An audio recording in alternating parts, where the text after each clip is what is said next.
How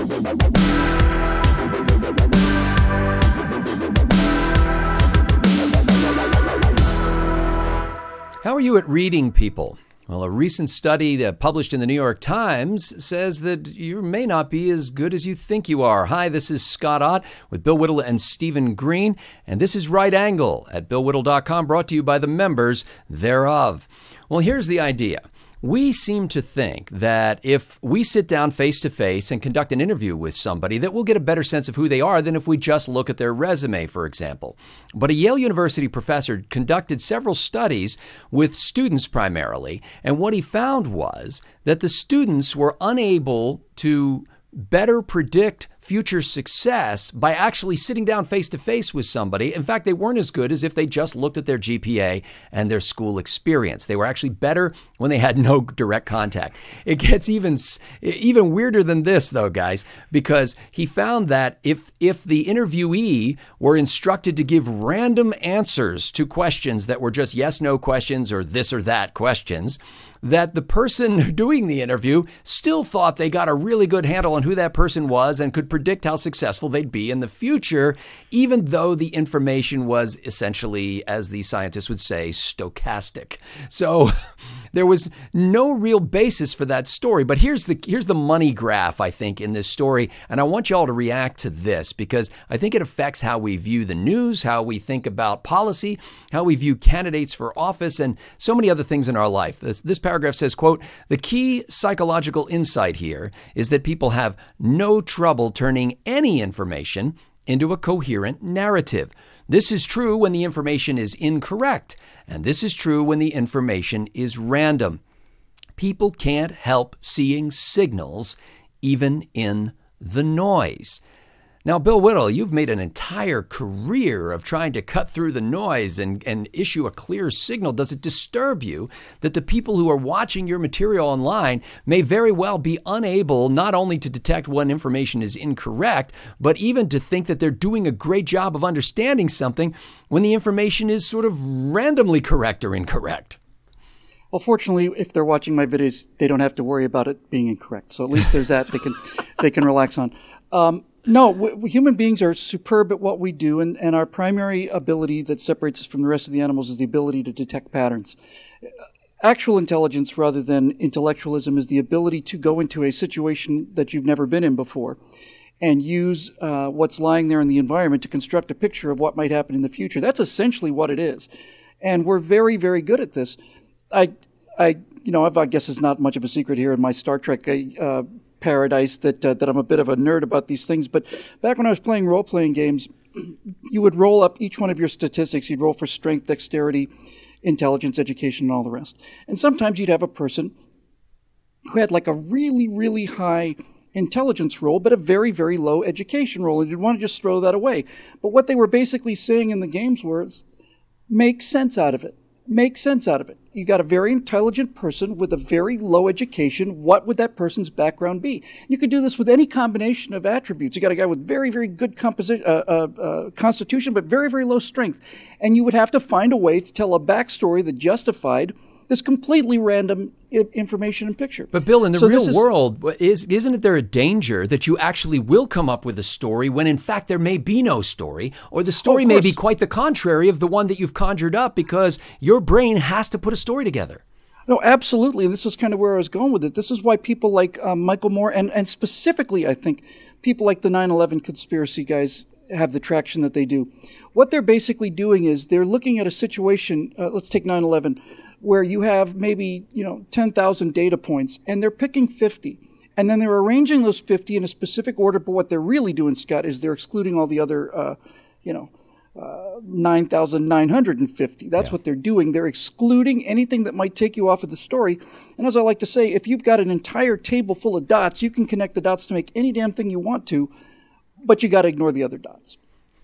Well, and this is really troubling, especially because you don't want to take it to the extreme and say, well, we can't really know anything because our brains are such storytelling, gizmos that they will automatically create a narrative where there is no narrative. But Steve, on a daily basis, I mean, you do nothing but consume news and then write about it. I wasn't going to go with news. That wasn't my first choice. How rapidly the stories come together, don't they? I mean, when you're reading headlines, all of a sudden, it's not just that we know what a particular data point is. We know how it fits in with everything, because this obviously is reflective of a larger pattern. What's the danger for folks who are watching us right now in their ability to do what you do, which is try to process the news and make sense of it?